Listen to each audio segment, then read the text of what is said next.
Recently मेरे दादाजी मुझसे बोले, बेटा हमारी जिंदगी का सबसे बेस्ट समय हमारा बचपन होता है। ये बोलकर वो अपने डायपर में हगने लगे। तो मैंने इस बात पे थोड़ा गौर किया और मुझे पता चला कि यस, बचपन सच में बहुत रैंडम होता है। बचपन में एक बार साइकिल की चेन चढ़ाते समय मेरा हाथ आ गया, तो मैं भाग के अपने अपाहिज दोस्त को भी ले आया कि उसके भी हाथ आ जाए। बचपन में मुझे मेरी दादी का चरित्र सही नहीं लगता था, क्योंकि वो मुझे डेली नया तारा दिखा के बोलती थी वो तुम्हारे दादाजी है। बचपन में मैं थोड़ा भोला भी था, ऐसे फालतू किसी को उंगली नहीं करता था, वरना फिर मैं 9 तक ही गिन पाता था। एक तो तब कोई भी आके गिनती पूछ लेता था, और उंगली करते समय गिनना कितना मुश्किल होता है पता है। बचपन में मैं और मेरा भाई हमेशा WWE देख के लड़ते थे, क्योंकि माँ बाप की चाहते लड़ने लायक थी नहीं। एक तो मेरा छोटा भाई बचपन में बहुत शांत स्वभाव का था, बेचारा स्कूल में भी सीनियर से बुली होता था। हाँ, वो सीनियर मैं ही होता था।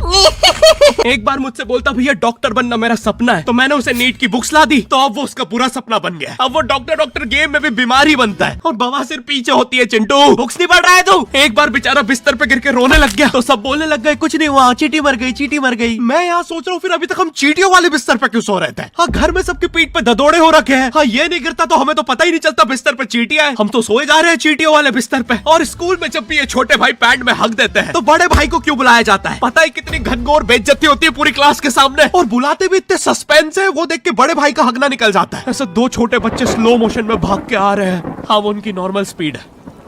मैं देखता हूँ मेरे भाई को क्राइम सीन से 2 पियून पकड़ के ले जा रहे हैं। उसे ब्राउन रंगे हाथों पकड़ लिया गया। मेरे भाई ने मुझसे जाते जाते कहा, मुझे फंसाया जा रहा है। मुझे पता था इस लेंडे के पीछे की कहानी इतनी सिंपल नहीं हो सकती। कड़ी तहकीकात के बाद मुझे पता चला इस लेंडे के पीछे बड़े बड़े पॉलिटिशियंस, गैंग लीडर्स और माफिया इन्वॉल्व है। मेरा भाई सही कह रहा था, ये उसका लेंडा नहीं है। हैंड्स अप पीटी टीचर, तो वो लेंडा तुम्हारा था। तो तुम्हें पता चल ही गया, तुम मुझे कभी नहीं पकड़ सकते। रुको, भाग गया। जाने दो उसे बेटा, हमने पीटी टीचर के बड़े भाई को बुला लिया है वो लेंडा उठाने। लेंडा आपकी नजदीकी सिनेमा घरों में पड़ा होगा तो देख के पैर रखना। ये चैनल पे जितने भी अजीब और गरीब चीजें तुम देखते हो, ये मैं और मेरे भाई की लाइफ में हमेशा होती रहती है, और इसलिए हमने ये चैनल नॉट योर टाइप बनाया था। मेरे भाई ने कहा तू बोल और मैं एनिमेशन करता हूँ, और लो बन गया नॉट योर टाइप। आपके अरे अभी भी लेंडा लगा हुआ है। बचपन में बोले जाता था कि तुम जितने दांत तकिए के नीचे रखोगे तुम्हें उतने ही रुपये मिलेंगे। तो मैंने दादी की 32 रख दी, तो मुझे 32 रुपए मिले। वो 32 7,000 की थी। जो पिटा हूं ना मैं घर पे, साली स्कैमर दांतों वाली परी, चांदी का दांत ले जाके 1 रुपया देती है। दांतों से याद है, बचपन में सब सूखा बॉर्नविटा खाते हैं क्योंकि दांत दूध के होते हैं। ठीक है, ये वाला जोक हटा दूंगा। बचपन में मुझे चुड़ैलों से बहुत डर लगता था। एक बार मुझे चुड़ैल के पैर के निशान दिखे तो मैं उल्टा भागा, पर फिर मैं चुड़ैल के ही घर में आ गया। हाँ, मैं पट्टी में भूल गया था उसके पैर उल्टे होते हैं, तो फिर मैंने सोचा इसका पीछे से सर फोड़ देता हूँ। सर फोड़ने गया तो वो उसका मुंह निकला। फिर से भूल गया कि साली चुड़ैलों के बाल भी मुंह पे होते हैं। आदमी को पता चले तो चले कैसे। जब मैं छोटा था नींद में बिस्तर भी बहुत गीला करता था। मेरी मम्मी हमेशा गुस्सा करती थी कि सोने से पहले सुसु किया कर। अब उन्हें कैसे बताऊं, फिर गीले बिस्तर में मुझे नींद नहीं आती। बचपन में मुझे गुस्सा भी बहुत आता था, तो मेरी मम्मी ने मुझे एक रेड स्टोन की अंगूठी पहना दी, और सरप्राइजिंगली उससे मेरा गुस्सा इतनी जल्दी उतरने लग गया, क्योंकि अब मैं जब अंगूठी पहन के लोगों को पीटता था तो गुस्सा इतनी जल्दी शांत होता था। वैसे ये अंगूठी मुझे एक बाबा जी के आश्रम से मिली थी। जब मैं वो आश्रम में गया था, वहाँ एक बहुत ही हॉट सी बंदी मुझे देख के बार बार स्माइल करे जा रही थी, तो मैंने भी मौके पे चौका मारा और जल्दी से अपना नंबर पेपर पे लिख के उसकी तरफ फेंक दिया। वो बंदी ने भी बड़े प्यार से मेरा नंबर उठाया और खा लिया। अरे भाई, उसको भूत लगे, वो तब से सबको स्माइल दे रही है। हम भी सुबह से नंबर फेंक रहे हैं, अभी तक 2 किलो पेपर खा गई है। हाँ, अब तुम्हें भी ऐसे रैंडम भूतों या स्ट्रेंजर्स पास नंबर ना फेंकना पड़े प्यार के लिए, इसलिए आओ हैपन पे चले। यहाँ तुम्हें मिलते हैं तुम्हारे कॉमन इंटरेस्ट के लोग। मुझे बॉर्नविटा बहुत पसंद है। मुझे भी रोहित। आओ मन बुद्धि हैंडशेक करते हैं। हैपन पे मिलती है आपको उन लोगों की प्रोफाइल्स जिनके साथ आप पाथ क्रॉस करते हैं। यहाँ तुम अपने एरिया के लोगों की प्रोफाइल्स भी देख सकते हो। यही नहीं, जो लोग तुम्हारे फेवरेट स्पॉट पे जा चुके हैं, यहाँ तुम्हें उनकी प्रोफाइल्स भी मिलती है। तो अभी जाकर अपना नेक्स्ट क्रश स्पॉट करो अपने ही मन पसंदीदा स्पॉट पे। तो अभी जाकर डाउनलोड करो, लिंक डिस्क्रिप्शन में। Thank you happen.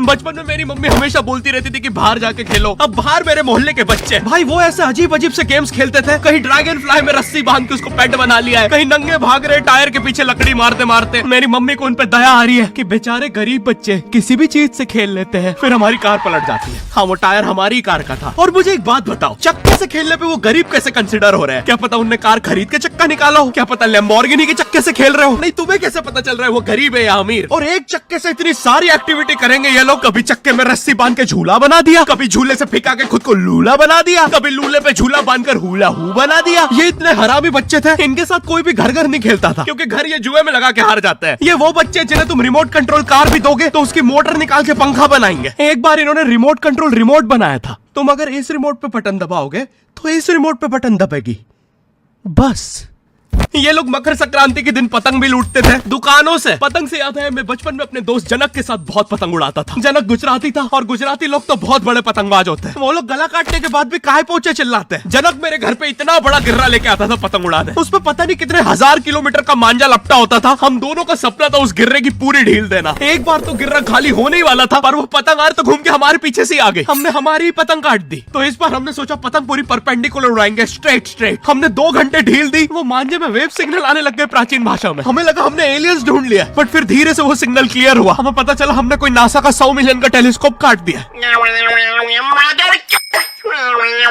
पतंग नीचे ले, टेलीस्कोप काट दिया।